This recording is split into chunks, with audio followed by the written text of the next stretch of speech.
Bismillahirrahmanirrahim. Assalamualaikum warahmatullahi wabarakatuh. Bismillah walhamdulillah wassalatu wassalamu ala rasulillah wa ala alihi wa ashabihi wa man tabi'ahu bi ihsanin ila yaumil qiyamah amma ba'd.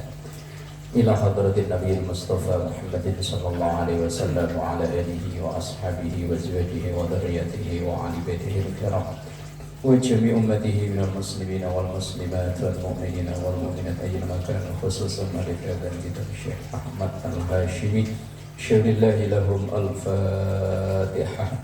A'udzu billahi minasy syaithanir rajim. Bismillahirrahmanirrahim.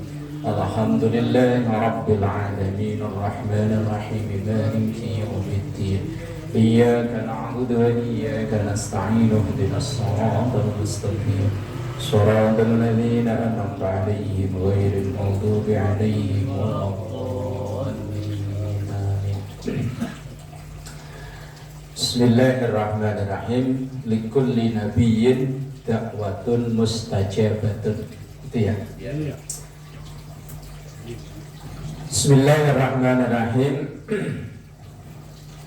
Likulli nabiyyin, untuk setiap para nabi, dakwatun mustajabatun, itu punya doa yang mustajabah.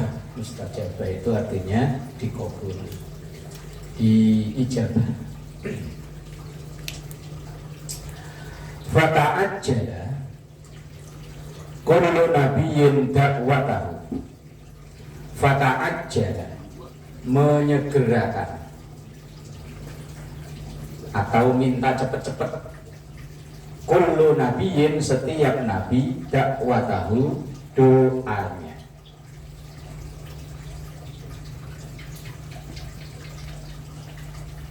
Setiap nabi itu doanya minta cepat untuk diijabah. Makanya tokcer.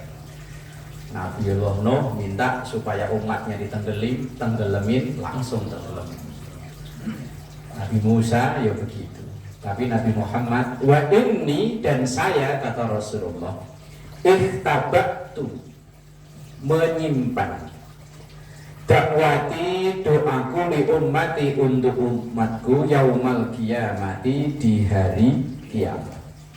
Makanya doa Rasulullah itu ada yang langsung dijabah, ada yang nunggu berbulan-bulan, ada yang sampai Rasulullah wafat doa itu belum dijabah. Yang nunggu berbulan-bulan itu ketika Rasulullah baru pindah dari Mekah ke Madinah. Saat itu kan sholat itu ngadepnya ke Masjidil Aqsa yang sekarang geger terus tidak kelar-kelar, Palestina. Nah, Rasulullah saat itu, umat Islam saat itu ya diperintahkan untuk sholat ngadepnya ke Masjidil Aqsa. Lah Rasulullah asal selesai sholat Isya, beliau itu selalu dengak ke atas. Itu ada di Quran awal juz 2 itu. Qad nara taqalluba wajhika fis sama' falanwalliyannaka qiblatan tardhaha fawalli wajhaka syatral masjidil haram. Setiap selesai sholat Isya, beliau itu dengak. Dengak begini, bahasa Betawi ya kok dengak. Menengadah. Bahasa resminya menengadah. Kalau bahasa Betawinya dengak. Kalau orang Jawa ya dengak ke atas, menengadah ke atas sambil meminta, mohon pada Allah untuk kiblatnya dipindahin ke Masjidil Haram. Lah itu diijabah oleh Allah berbulan-bulan, hampir 2 tahun, 1,5 tahun, 18 bulan. Jadi awal pertama kali sholat itu ngadepnya bukan ke Masjidil Haram tapi ke Masjidil Aqsa. Itu kurang lebih selama 18 bulan. Artinya Nabi aja doa nggak langsung tekcer, masih ada yang nunggu 18 bulan. Dan ada doa Nabi yang sampai beliau wafat belum diijabah, yaitu beliau meminta supaya pamannya sekaligus besannya untuk diberi hidayah, Abu Thalib. Abu Thalib itu kan paman, ya besan. Paman karena Abu Thalib itu saudara sekandung dengan Abdullah, ayahnya Rasulullah. Besan karena Abu Thalib punya anak laki-laki, Ali yang kemudian dinikahkan dengan Fatimah putri Rasulullah. Berarti kan paman yo bisa. Nah, Rasulullah tentu sangat mengharap bahwa Allah memberikan hidayah kepada pamannya ini. Tapi nyatanya sampai mati Abu Thalib itu belum iman. Jadi ada doa Rasulullah yang sampai wafat gak diijabah. Itu Nabi, apalagi kita. Nah, makanya kalau minta kaya kok gak dijabah-jabah, loh kan orangnya datang. Tapi kok nggak mikul kerupuk ya mas? Oh iya belum ada hujan. Dikumpulin buat belum cair. Buat beli kabeh. Lah makanya kalau kita kok doa udah setahun 2 tahun kok belum dijabah, loh wong Nabi itu yang sampai wafatnya sampai akhir hayatnya ada doa yang belum nggak diijabah. Wong sampai wafat berarti kan ya enggak tadi. Apalagi kita. Yes, kalau kita umpama ada keluarga yang kita punya harapan supaya begini kita doain, kok sampai akhir hayat gue Nabi ya pernah ngalami kayak gitu. Kalau dalam hadis ini Rasulullah sampaikan wa inni ikhtabatu da'wati li ummati yaumal qiyamah. Dan saya menyimpan doaku untuk umatku sampai hari kiamat. Ada syafaatnya kan? Dakwati syafaat. Syafaatun. Syafaatun. Iya ada syafaatnya. Ya di belakang nanti ada sih. Cuma di situ ada kalimat syafaat. Coba lihat. Dakwati syafaatun. Syafaatun. Dakwati syafaatun. Wah berarti kitab saya yang kurang banyak. Kurang ya. Yang lain yang nggak warna ini ada kata syafaatun ada. Berarti yang kita saya kurang. Maaf Pak Sulaiman, pulpen Pak. Yang itu pulpen. Nah. Kok.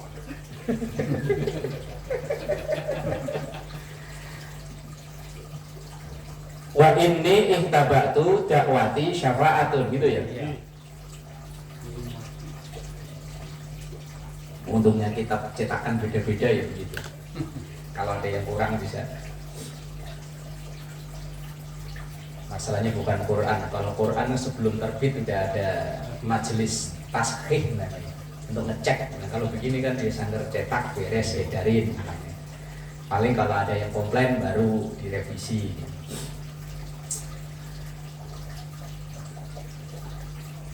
Wa inni ihtabatu da'wati, dan saya menyimpan doaku. Kalau mengikuti ilmu nahunya syafaatan bacanya. Syafaatan itu sebagai syafaat. Di ummati untuk umatku. Syafaatan ya makanya iya, bukan syafaatun. Kalau ilmu nahunya syafaatan bacanya. Syafaatan sebagai syafaat li ummati untuk umatku yaumal qiyamati di hari kiamat. Fahiyya na'ilatun insyaallah, dan syafaat itu na'ilatun akan bisa diperoleh insyaallah dengan izin Allah. Man mata, siapapun yang meninggal min ummati dari umatku la yusyriku billahi syai'an, yang sama sekali tidak menyekutukan Allah. Asal mati tidak membawa kesyirikan, biar dosanya seabrek-abrek masih ada harapan untuk memperoleh syafaat. Asal mati tidak dalam keadaan syirik, walaupun dosanya wes boh, masih ada harapan untuk memperoleh syafaat. Yang penting tadi lah, syafaat itu logikanya itu kayak bantuan. Nah, begini loh logikanya syafaat itu. Nah, umpama Pak Haji punya anak mau bangun rumah, tanahnya sudah ada, materialnya sudah ada, cuman ongkos tukang belum ada. Lah kemudian, bah ini mau bangun rumah, tanahnya udah ada, material udah ada, cuman ongkos tukang belum ada. Nah kemudian Pak Haji bantu, lah bantu itu namanya syafaat. Kita disuruh sholat udah, walaupun sholat kita dari Allahu Akbar sampai Assalamualaikum belas gak inget Allah ya. Nah iya kan? Nah iya lah wong kayak kita ya kok. Dari Allahu Akbar ya sampai Assalamualaikum, Assalamualaikum. Pak Ji. Oh iya. Apalagi sholat maghrib aja ya. Bocil-bocil sabrek-abrek. Wah, wis. Atau udah ngilang. Iya. Nang bocah sekarang cerdas asal tahiyat akhir juga hilang. Iya, suruh sholat udah. Walaupun sholat kayak apa yang penting mah genep 17 rakaat aja sehari. Suruh puasa ya puasa. Ya soalnya suruh pokoknya yang penting ibarat tadi itu materialnya udah ada, tanahnya udah ada, tinggal ongkos tukang. Kita sholat sudah, puasa udah, ngaji udah, apa-apa udah.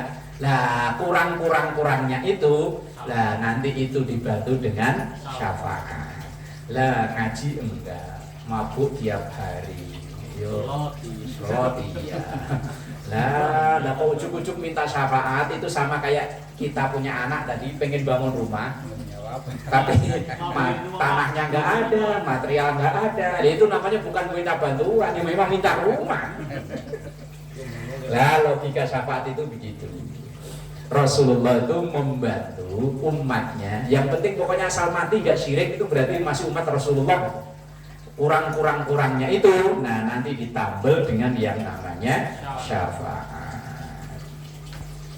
Nah, syafaat itu akan diperoleh oleh siapapun man mata min ummati. Nah itu ada lafaz min ummati, la yusyriku billahi syai'an, yang sama sekali tidak menyekutukan Allah.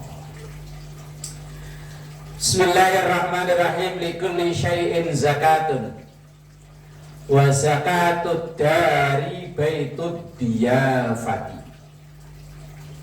Likulli syai'in, setiap sesuatu, zakatun. Zakatun itu pembersih. Setiap sesuatu itu ada alat untuk membersihkan. Zakat itu pembersih. Zakat fitrah itu untuk membersihkan diri. Zakat mal untuk membersihkan harta. Wa zakatud dari, dan zakatnya atau pembersih rumah itu baitud diyafati, ruang untuk tamu. Dulu saya dinasihatin teman, katanya beliau itu dapat ijazah dari almarhum Kiai Maimun Zubair. Kalau bangun rumah niati untuk menghormati tamu. Kita beli rumah, membangun rumah, niati untuk menghormat tamu. Nah makanya kadang ya ruang tamu yang dibikin bagus ya. Nah itu dalam rangka untuk menghormat tamu lah. Ruang tamu yang dibangun untuk bagus supaya tamu itu betah dan terhormati, maka itu termasuk bagian pembersih dari rumah, tempat tinggal, biar rumah kita itu berkah. Kalau dulu hadis yang sebelumnya kan ada ya, tamu yang datang itu membawa rizkinya sendiri-sendiri. Ini kalau nggak ada orang ya nggak ada makanan. Tapi kalau ada orang, ya nggak tahu ada ya. Entah yang siapa yang bawa ya nggak tahu ya. Yang penting kan judulnya ada kan ya. Ya, tapi kalau ngajinya libur nggak ada yang nganterin. Lah iya. Nggak tahu loh. Dan dilala kalau memang pas ngaji dilala yo ada aja entah dari mana yo wallahu alam. Kalau ngaji libur kemarin-kemarin belas nggak ada. Kalau sengaja nggak beli nggak ada. Tamu datang bawa rezekinya sendiri-sendiri. Bismillahirrahmanirrahim. Likulli syai'in tariqun. Setiap sesuatu itu tariqun, ada jalannya. Wa tariqul jannati, dan jalan menuju surga, al ilmu itu ilmu. Itu ilmu yang manfaat, ilmu yang memang dipelajari untuk lillahi ta'ala. Nah itu yang jalan menuju surga. Maka ada hadis lain, siapa yang berjalan untuk mencari ilmu sama saja dia sedang berjalan untuk mencari surga. Biasanya yang sering dibacakan di majelis-majelis taklim itu, man salaka Torikon yaltamisu bihi apa itu enggak apalah. Bismillahirrahmanirrahim. Maka ya sebisa-bisanya dari kita ini kan berarti lagi proses mau kemana mas? Surga gitu ya? Iya, udah bawa kitab kita mulon. Oh, kitabnya kuning lagi kan? Kalau saya kan kitab saya putih nih. Ngajinya kelopak. Yang penting kan pokoknya dari rumah mas. Ya kami subi. Yang kayak kuning, Meyakinkan lah pokoknya. Kalau melihat tetangga tangan kiri, nggak main. Apalagi kalau kitabnya bawahnya nggak ditaruh di tas, dipenteng begini. Sepanjang jalan.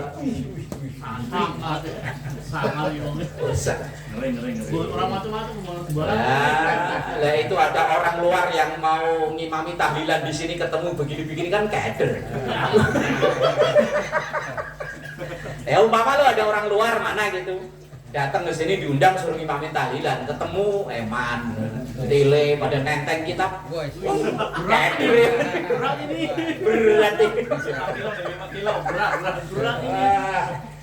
ya kaleng-kaleng ini komplain ini. lah iya umpama dia naik motor dari sono ketemu pas depannya Pak Haji nenteng kitab Padahal makan jus. masalah encos nggak encos itu urusan nanti ya. Penampilan dikit. Yang penting penampilan meyakinkan. Pokoknya kalau nenteng itu kita ngomong salah juga dianggap bener sama dia. Iya bener. Udah nenteng kitab kuning lagi lah. Kalau saya kan putih ini kan. Ini pada kuning-kuning kitabnya ya. Ngeri lah pokoknya. Nah, kalau ada yang nyaya tinggal, baca. Ini habisnya nih. Habisnya deh. Aduh, ya Allah. Likulli syai'in miftahun, setiap sesuatu itu miftah, ada kuncinya.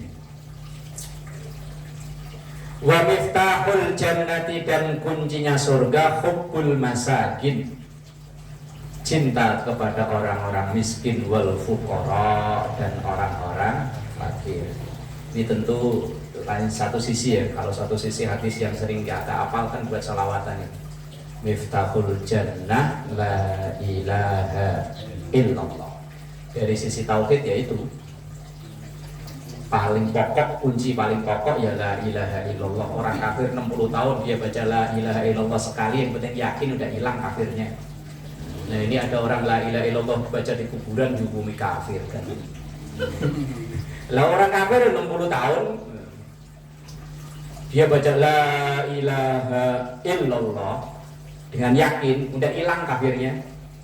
Nah kok dengan gampangnya ketika ada orang la ilaha illallah bacanya bareng-bareng kebetulan pas di depan makam lah kok dihukumi kafir, kok enak temen, gampang temen. Lah orang dulu berjuang itu menghilangkan kekafiran, lah sekarang dakwah malah monis kafir. Ini besok nih banyak orang dihukumi kafir besok. Bukan Rebo Wekasan. Besok. Rabu terakhir bulan Safar. Nah, Rebo terakhir bulan Safar kan banyak yang pada sholat tolak bala. Lah itu ada yang langsung menghukumi kafir. Ya Allah, galak men yo. Dengan saudara sendiri syahadatnya sama, berangkat haji umroh nabi sama. Gara-gara hanya beda sedikit langsung dihukumi kafir. Besok kan Rabu terakhir ya, bulan Safar. Tadi sore saya ditanyain orang begitu. Ya kalau saya sih memang nggak menjalani, tapi saya ya tidak menyalahkan mereka kalau mereka itu sholat tolak bala. Bahkan ada riwayat Rasulullah itu pertama kali jatuh sakit itu ya di bulan Safar. Beliau meninggal kan bulan Rabiul Awal. Ini habis Safar kan Rabiul Awal kan. Nah beliau itu sakit pertama kali sakit itu 2 hari sebelum Rabiul Awal. Berarti kan bulan Safar. Nah kebetulan itu di banyak keterangan hari Rebu. Dari pertama Rasulullah sakit itu hari Rebu, terakhir di bulan Safar. Sampai kemudian beliau wafat di tanggal 12 Rabiul Awal. Berarti sakitnya beliau itu kurang lebih 12 hari, 14 hari. 14 hari kurang lebih beliau sakit. langsung sampai wafat. Kalau saya ditanya ya enggak, saya enggak ngamalin, cuman ya enggak nyalain mereka yang mengamalkan itu. Ya apalagi dengan mereka sedekahan. Hadisnya kan as-shadaqatu tadfa'ul bala, sedekah itu kan yang nolak bala. Lah kalau sholat rebukasan ya memang saya enggak, tapi kalau sholat idafil bala ya monggo. La miftahul jannah hubbul masakin wal fuqara, cinta kepada orang-orang miskin dan cinta pada orang-orang fakir. Nah, Rasulullah itu sangat perhatian dengan mereka itu. Bahkan ada doa, saya yakin umatnya belum ada yang berani ngamalin itu doa. Berani ngamalin gak Gus? Kalau berani ngamalin saya kasih nih doanya. Minta miskin. Minta miskin. Lah iya, saya aja deg-degan kok. Wong belum ngamalin aja udah. Lah iya. Doa Rasulullah itu mungkin doanya Rasul yang umatnya takut ngamalin ya doa ini. Tapi boleh juga San. Boleh juga untung-untungan. Oh, untung-untungan. Kita kan mau miskin, ya minta miskin aja kali-kali jadi kaya. Gitu. Coba apa aja maling. Kalau miskin, doanya miskin. Enggak Pak Haji, ntar besok subuh apa maghrib kira-kira baca. Ntar paling eman amin-amin Pak Haji udah. Nah, baca aja udah. Paling amin. Amin. Oh dia gak ngerti ini paling amin. Amin dulu. Kata malaikat tuh kan akhirnya minta miskin juga. Kan minta kaya udah tiap hari, minta miskin belum pernah kan? Kalian curiga ya? Kok ada miskinan-miskinan ya? Ini salahnya. Miskinan. Ntar bacanya disamar-samarin aja Pak Haji.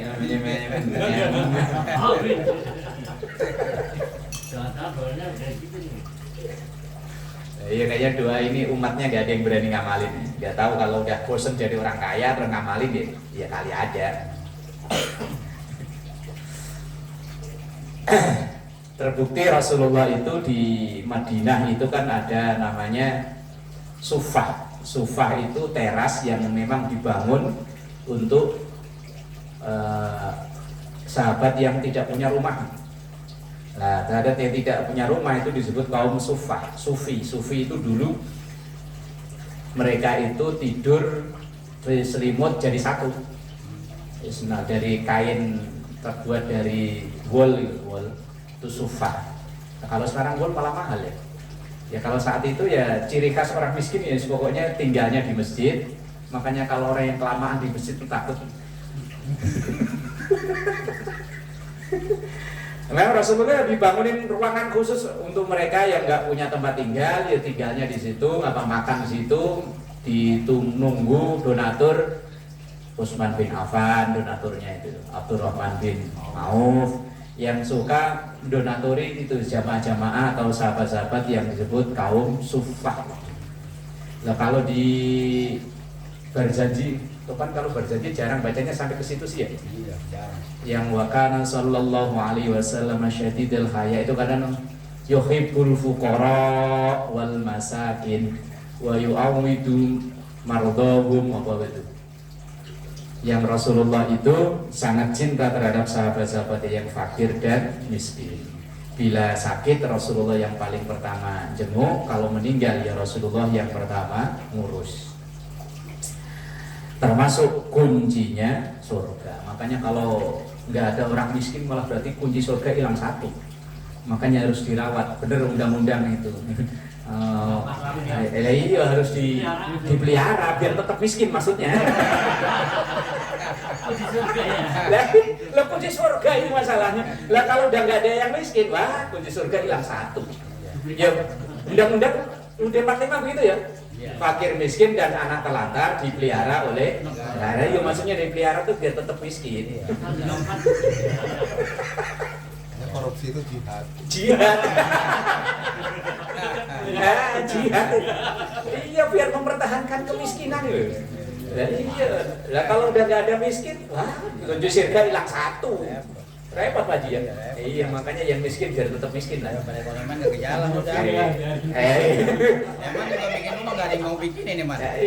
Bikin rumah nggak ada yang mau. Wah, nggak ada orang miskin ya. Yang tukangnya. Ntar kalau Eman udah jadi orang kaya, sementara kanan kiri kaya semua, situ mau sedekah kemana ya?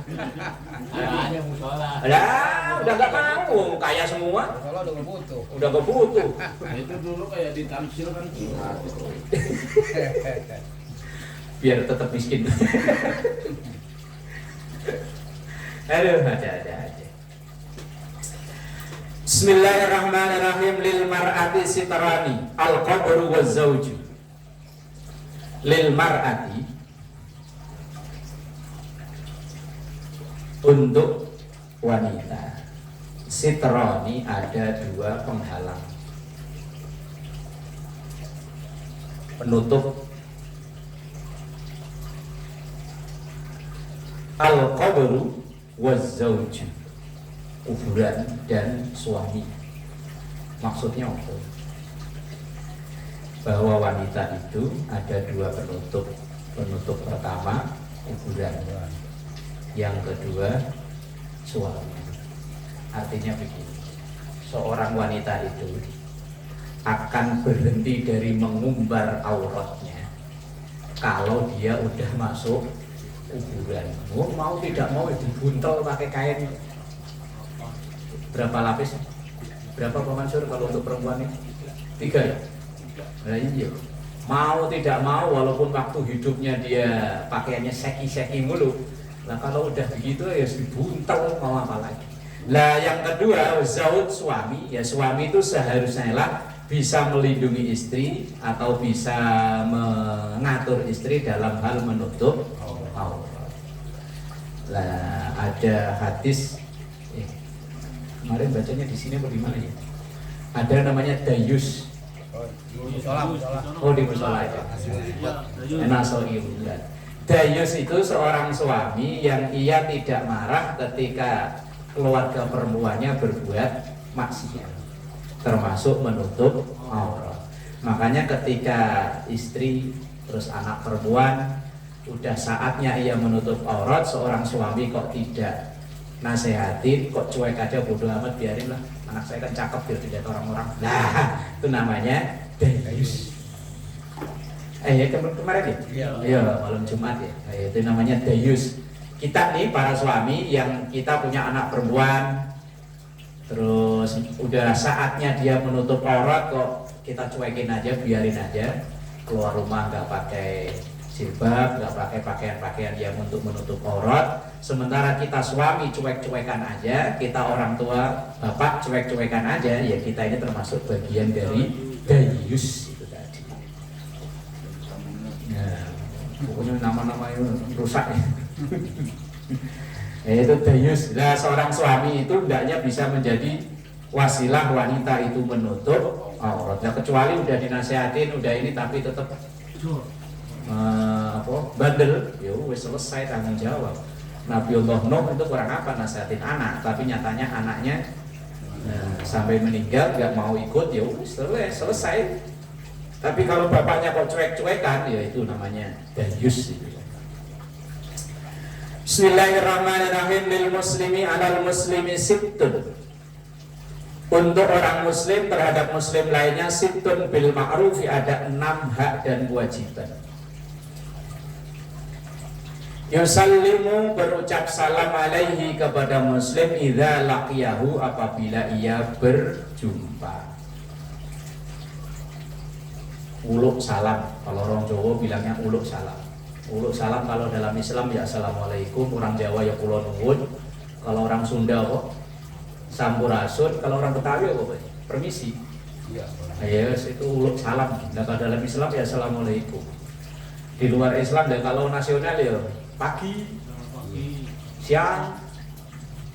Dulu pernah Gus Dur bercanda begitu, wah langsung dikeroyok rame-rame.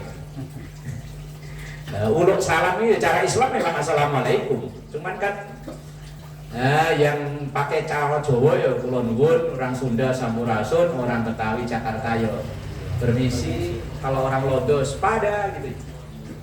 Cara nasional ya pagi. Apa Mas? Apa itu Mas?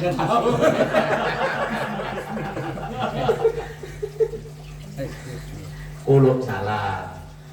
Mengucap salam hukumnya sunnah, jawab salam hukumnya wajib. Tapi dalam hal ini mengucap salam pahalanya lebih besar daripada yang menjawab. Walaupun itu sunnah. Makanya tidak semuanya wajib itu lebih tinggi daripada sunnah. Ada beberapa kasus yang sunnah tapi pahalanya lebih besar daripada wajib, termasuk dalam hal salam. Nah, menjawab salam itu enggak tentu wajib, tergantung. Nah, kalau yang mengucap salam bukan orang Islam, kita enggak wajib jawab. Salam imam. Yang imam malah enggak boleh dijawab. Ya, kalau Pak Haji imami assalamualaikum warahmatullahi, langsung di belakangnya Pak Sulaiman waalaikumsalam, ya batal sholat. Ada salam kita yang nggak pengen dengar jawabannya, salam masuk kuburan. Kalau ada yang menjawab malah pesing-pesing malah. Kan ada di YouTube gitu. Kalau mutiara kabur semua. Wa yujibuhu idza da'ahu.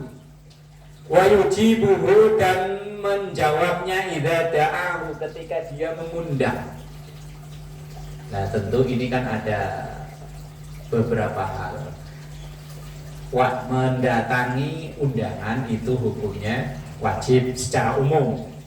Tetapi satu, kalau dalam undangan itu ada berpotensi timbulnya maksiat, maka boleh tidak datang. Umpama, Gus Bor larangnya ke sono Bor. Umpama tangan ini susah direm, asal ada dembus, tangan ini susah direm. Pengennya langsung begini aja. Wah, itu boleh itu tidak datang. Gimana ya? Boleh. Berarti besok malah datang besok. Hari Sabtu.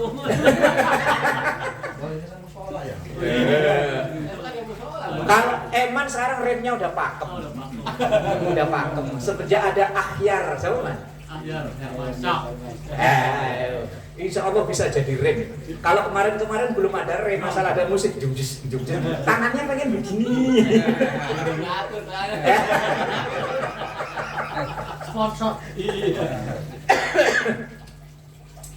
Atau kedua, ketika mendatangi undangan itu banyak mandorotnya atau merepotkan. Umpama kita diundang temen nikahan tapi di Papua sana.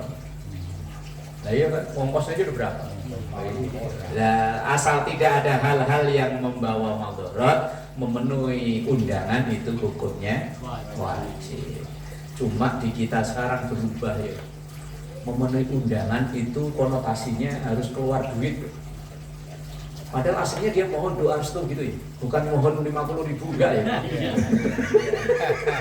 Cuman kalau datang kok enggak bawa itu, yuk gimana gitu ya. Iya, saya pernah nonton YouTube-nya Gus Bah, yang beliau nggak setuju itu ya itu di budaya daerah yang beliau nggak setuju, apalagi yang sampai statusnya kayak ngutangi. Lah iya, sodako kok ngutang ini. Iya, lah iya benar. Lah di daerah mertua sama dicatetin, Eman datang bawa rokok, bawa duit catet ya. Beras, Minyak 10 kilo. Ditagih nanti. Tahu ditagih apa enggak ya? Ditagih kalau enggak. Ada kadang yang aslinya mendatangi undangan itu wajib memang. Cuman sekarang jadi berubah jadi itu. Yang konotasinya kan sekarang paling enggak 50-100 lah ya. Nah iya kan? Bawa gocek yo. Bawa 50 malu.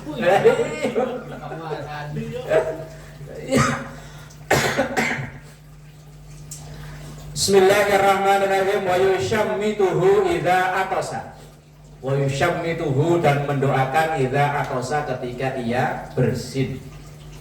Tapi yang bersihnya mengucap alhamdulillah. Kalau bersihnya dibikin-bikin nggak mengucap alhamdulillah, nggak ada kewajiban untuk doain.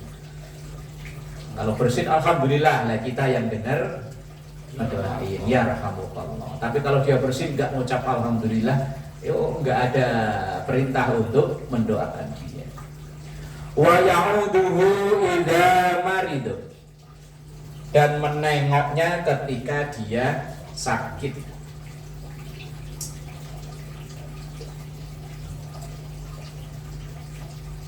Wa yatba'u janazatahu idza mata, dan mengikuti atau nganter jenazahnya ketika dia mati. Mati kalau di sini nggak sopan kan? Iya.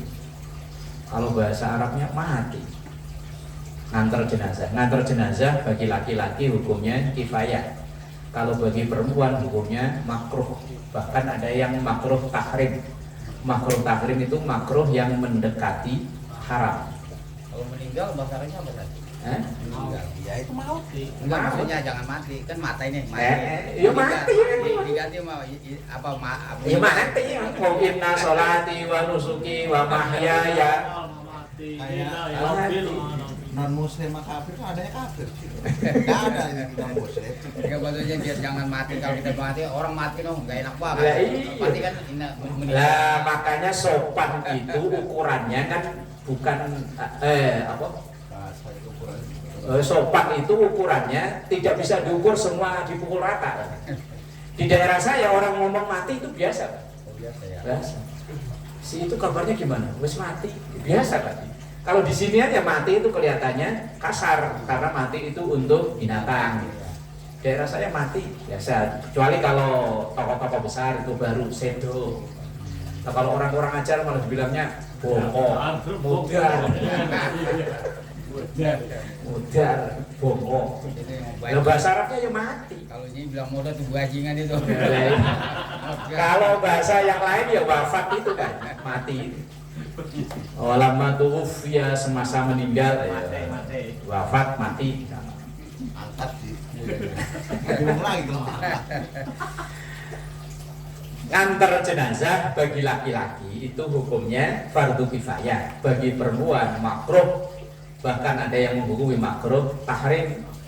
Nah, kenapa beda ya? Karena dari sisi psikologi kalau perempuan itu nafsu emosinya kan labil. Khawatirnya ngelihat suaminya, ngelihat bapaknya dimasukin ke liang lahat, dia langsung ya beb ikut. Sono ikut. Dari Israel malah beneran nih sekalian. Masih di sini. Masih di sini. Sekalian. Nah kalau laki-laki kan rata-rata emosi itu stabil. Walaupun melihat saudara apa ya nangis wajar lah ya. Tapi kan nggak sampai ngomong histeris. Makanya hukumnya beda. Ziarah dengan nganter jenazah hukumnya beda. Kalau ziarah itu secara umum sunnah, baik laki maupun perempuan. Tapi kalau nganter jenazah itu bagi laki-laki kifayah, bagi sunnah, bagi perempuan makruh, bahkan makruhnya makruh tahrim. Apalagi kalau melakukan hal-hal yang tidak dibenarkan, misalnya yang sering kita lihat itu melangkai kuburan, terduduk di atas kuburan itu kan nggak boleh, haram hukumnya. Kalau di Jakarta mendingan lah ya rapi ya, kuburan itu rapi. Kalau di daerah kan acak-acakan nggak karuan ya. Padahal kita jalan ya wes lompat nggak karuan. Kayak kemarin ada kayaknya bahasan itu ya di hadis ini ya. Udah ya, haram hukumnya kita duduk di atas. Seandainya duduk di atas bara api itu lebih baik daripada duduk di atas kuburan.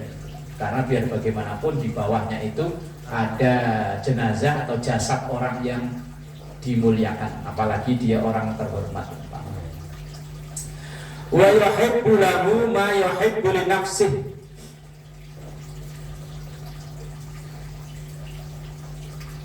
Wa yuhibbunahu, dan ia mencintai, suka lahu ma yuhibbu li nafsihi, apa yang disuka untuk dirinya. Maksudnya kalau orang lain, kalau yang disenangi orang kita ya ikut seneng. Kalau orang seneng ikut seneng gitu ya gampangnya lah. Enggak sampai SMS. SMS itu kan susah melihat orang seneng. Melihat orang seneng malah susah. Nah ini ya SMS seneng melihat orang seneng. Saudaranya, temennya, tetangga dapat ngurek, alhamdulillah. Paling enggak ntar ya kambing 2. Tiga.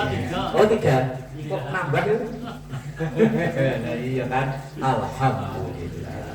Jangan sampai temennya dapat proyek, sialan dukunnya kemana itu untuk dapat melulu. Mati.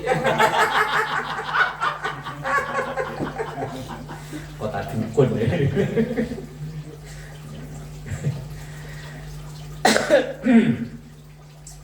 Bismillahirrahmanirrahim. Lamma arojabi, lamma ketika aroja, mi'raj, memi'rajkan biku aku, Rabbi ya Tuhanku azza wa jalla. Ketika aku dalam perjalanan mi'raj, gampangnya gitu terjemahannya. Marartu, saya melewati biqaumin, satu kaum, lahum, bagi mereka, alfarun, kuku, min nuhasin,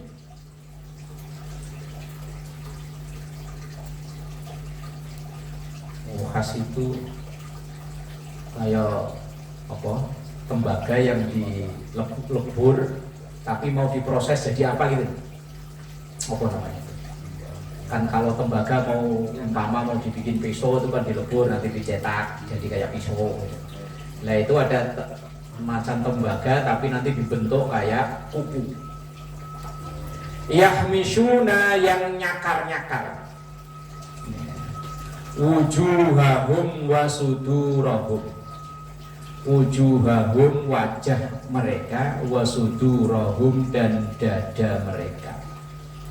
Jadi kukunya panjang kayak terbikin dari tembaga yang dicor itu. Nah ya tembaga dicor berarti ya. Tapi buat nyakar-nyakar wajah dengan dan dadanya sendiri.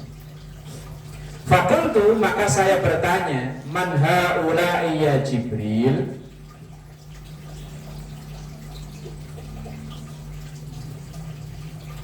Kan targetnya malaikat Jibril, pemandu tur Isra Mi'rajnya malaikat Jibril. Nah, kemudian ketika diperlihatkan dengan seperti itu, Rasulullah bertanya, man haula'i ya Jibril, itu siapa ya Jibril? Qala, maka Rasulullah menjawab, haula'il ladzina, mereka-mereka itulah, yakuluna, yang memakan, luhuman nasi, daging manusia. Kanibal berarti. Bukan itu maksudnya Pak Haji. Itu kias. Bahasa kias. Bahasa kias. Orang yang memakan daging saudaranya. Berarti bukan kayak Sumanto gitu. Ini bahasa kias. Bahasa kias memakan daging saudara sendiri itu ada yang memang memakan hak orang lain, jatahnya orang lain ditilep, disikat. Ada yang kalau dulu maknai, kalau kiai-kiai desa kampung biasanya memaknai orang yang galengannya suka pindah. Oh iya. Kalau orang Jawa kan galengan pindah ya. Harus tanah apa ini? Harus tanah. Ya iya. Keropi-keropi. Asal habis panen dipaculin, geser sono, geser sono. Ini pilih sono Ngambil sini namanya sini. Iya. Kalau kiai-kiai kampung dulu memaknainya, sering maknainya begitu. Galengannya pindah. Kalau orang sini apa namanya? Nah, kalau kita nggak bisa udah tangkepin tembok. Kalau sawah masih bisa. Kecuali sawahnya kalau sekarang pakai cor ya. Nah, kalau dulu kan paling pohon apa, pohon apa terasa habis panen geser, habis panen geser. Memakan hak orang lain atau dimaknai ghibah. Ghibah itu ngomongin seseorang yang sesuai dengan kenyataan, tetapi kalau yang diomongin itu dengar marah, itu ghibah. Tapi kalau yang diomongin malah seneng kok.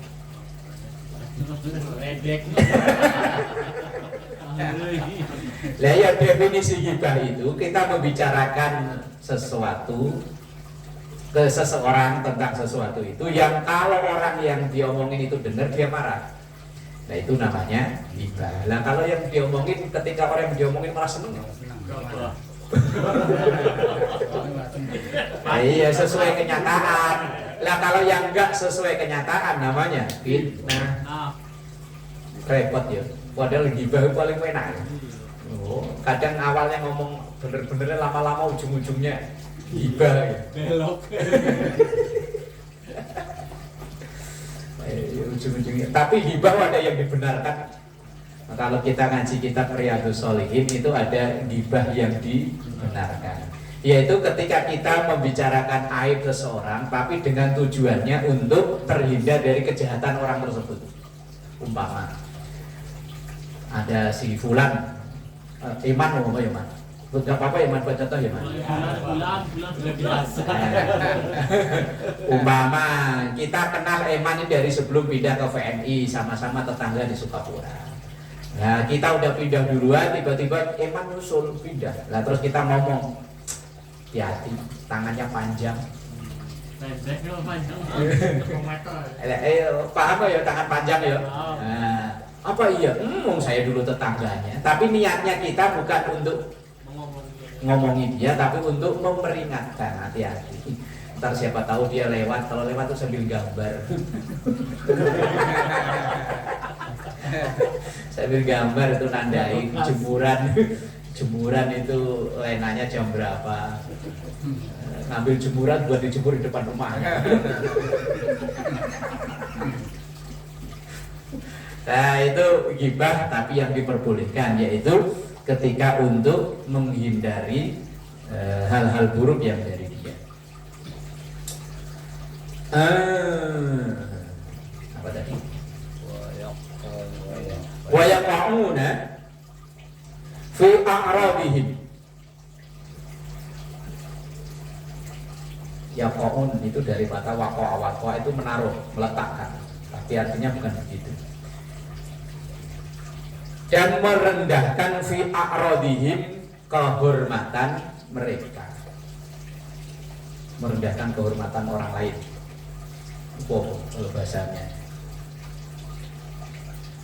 Kita maki-maki orang di depan banyak orang, itu kan merendahkan ya. Ya kalau memang mau nasihatin ya, apalagi dia udah sama-sama dewasa, ya tunggu nanti kalau udah tinggal face to face berdua lah depan banyak orang, kan namanya menjatuhkan kehormatan. Nah itu kata Rasulullah, nanti di akhirat dia kukunya panjang dari tembaga yang dicor buat nyakarin muka sama dadanya sendiri. Hancur ya. Rawahu Abu Dawud. Hadis diriwayatkan oleh Abu Dawud. Lamma khalaqallahu ta'ala jannata adnin wallahu a'lam bis-shawab.